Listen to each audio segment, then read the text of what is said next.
¿Cómo están? Bienvenidos al curso de Derecho Romano. Mi nombre es Carlos Rojas y Fuentes. En esta ocasión trataremos acerca de la tercera unidad que estudia a las cosas y a la sucesión en el derecho romano. Las cosas en Roma fueron de necesaria importancia porque la vida en Roma era una vida de permanentes transacciones, negocios, y por ello es que se generó todo un sistema de normas, principios, para precisamente regular el manejo de las cosas en Roma. Este manejo de las cosas ha generado todo un subsistema dentro del derecho romano, dentro del derecho privado romano, que hoy en día denominamos derechos reales. Veremos pues entonces cómo se definen y cómo se clasifican las cosas en el derecho romano, destacando que todo este estudio deriva de la recopilación justiniana, que tomó en cuenta instituciones del derecho clásico romano y también recopilaciones anteriores, pero ha establecido principios, normas, en base a la recopilación que hoy en día nos sirven de estudio, de conocimiento del derecho romano. ¿Qué fueron las cosas en Roma? Para los romanos, ¿qué cosas eran las cosas? O res en latín, ¿no? Todo ente o porción limitada del mundo externo al sujeto, es decir, todo aquello que no tuviese que ver con la persona. Para ellos era eso una cosa, ¿no?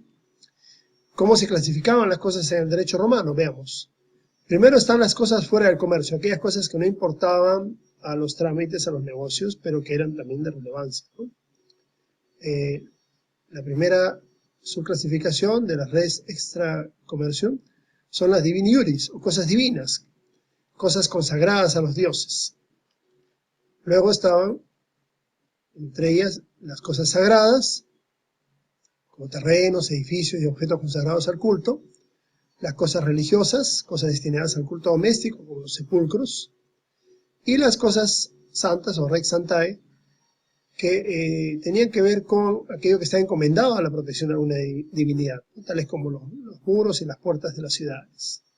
Entonces, todos estos bienes, que como ven ustedes, son bienes derivados del culto religioso, bienes encomendados a dioses, no estaban dentro del comercio y tenían una protección, obviamente, de la sociedad, del Estado. También están las cosas humanas, o humani iuris, es decir, cosas creadas cosas que, digamos, eran usadas por el hombre, ¿no? Estaban las res comunes, aquellas cosas de uso común, como por ejemplo el aire, el agua de mar, o incluso las playas. Las cosas públicas que pertenecen al pueblo romano, considerado como un ente jurídico, como las carreteras, los puertos, los ríos, los edificios públicos y las calles de la ciudad. Si bien de obra humana, pues como eran de uso común, estaban fuera del comercio, fuera del interés de los negocios de los romanos. Es decir, no se podían enajenar, no se podían vender o tomar posesión de ellos con fines de lucro, ¿no? Ahora, ¿cuáles son las que estaban dentro del comercio? Es decir, cosas que estaban dentro de los negocios, cosas que podían transferirse, podían tomarse posesión de forma privada. Hay una antigua división que es la vinculada a los bienes itálicos, a los bienes de la península, generalmente aquellos bienes vinculados a la agricultura, que era la actividad principal de los romanos. Por ejemplo, bueyes, terreno, herramientas, esclavos, carros, que son las res mancipi, adquiridas por mancipatio o injurescesio, es decir, requerían una formalidad muy especial. Y las res nec mancipi, que son aquellas transmitidas por la simple traditio o tradición, o sea, la entrega, son todos los demás bienes que no requerían, en algunos casos, mayor formalidad, salvo los bienes inmuebles, ¿no?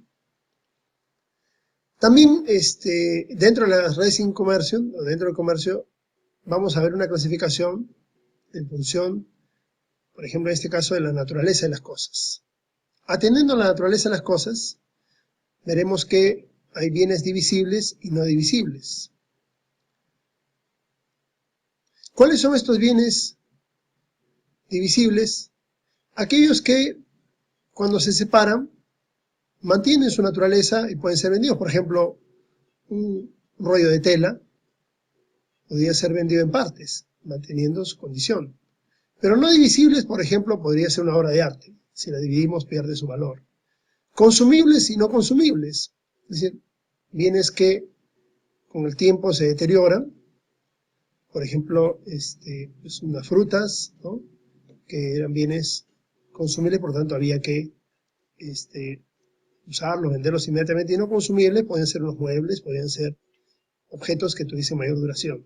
Fungibles y no fungibles.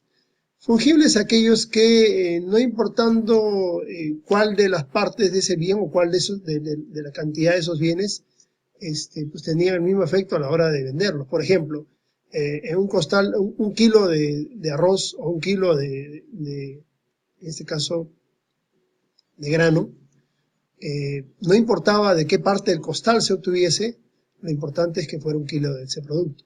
Es decir, no importando de qué parte del conjunto de esos bienes se obtiene, podía obtenerse cualquiera de ellos en la cantidad que se pidiese, ¿no? Entonces son fungibles. No fungibles son aquellos que sí tienen una característica especial, nuevamente, por ejemplo, en las obras de arte, ¿no? O un bien que puede identificarse como tal y que no pudiese cambiarse por otro. Por ejemplo, si queremos, de entre las reses que se encuentran, una res en particular que tiene características muy especiales, es decir, me refiero a vacas, toros o de repente algún tipo de animal especial. Corporales e incorporales. Corporales son aquellos bienes que pueden ser tangibles o que pueden ser apreciables con los sentidos, ¿no es cierto? Por ejemplo, una fruta, por ejemplo, un líquido determinado. Incorporales son bienes que no son perceptibles con los sentidos, por ejemplo, los derechos, ¿no?, sobre un bien. Muebles e inmuebles. Los muebles son aquellos bienes que son movibles, aquellos bienes que no son básicamente terrenos o casas, y los inmuebles, terrenos, casas, ¿no? En el derecho romano se identificaban los inmuebles con los terrenos o las casas, y los muebles con todos los demás bienes. Hoy en día esa clasificación se refiere a la posibilidad de movilidad.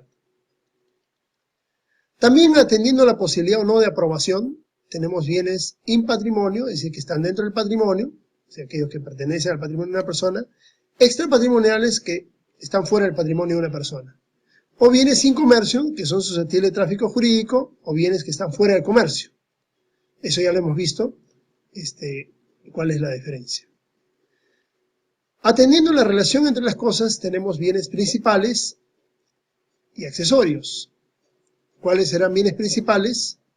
Pues, por ejemplo, una casa será un bien principal, y los accesorios, todos aquellos bienes que, pues, permiten el funcionamiento de la casa, ¿no? Simples y compuestos, pues simples serán bienes que son identificados como tales, y compuestos son un conjunto de bienes que hace uno solo, ¿no es cierto? Por ejemplo, una biblioteca está compuesta por un libro, es un bien simple, una biblioteca está compuesta por varios libros, ¿no? Igual ocurre con la universalidad de cosas, ¿no? Cuerpos diferentes, sujetos por el mismo nombre, un rebaño, por ejemplo, igualmente una biblioteca, ¿no? Veamos, para concluir con esta sesión, ¿qué es el patrimonio? Sus características. El patrimonio constituye un todo, una universalidad jurídica. Permítanme remarcarlo, una universalidad jurídica, un todo. Es decir, es el conjunto de derechos y obligaciones que tiene un individuo, ¿no? El patrimonio es apreciable en dinero, sí, para que sea patrimonio debe ser cuantificable, constituye un atributo de poder. Es un atributo de la persona, por lo demás, porque identifica a la persona.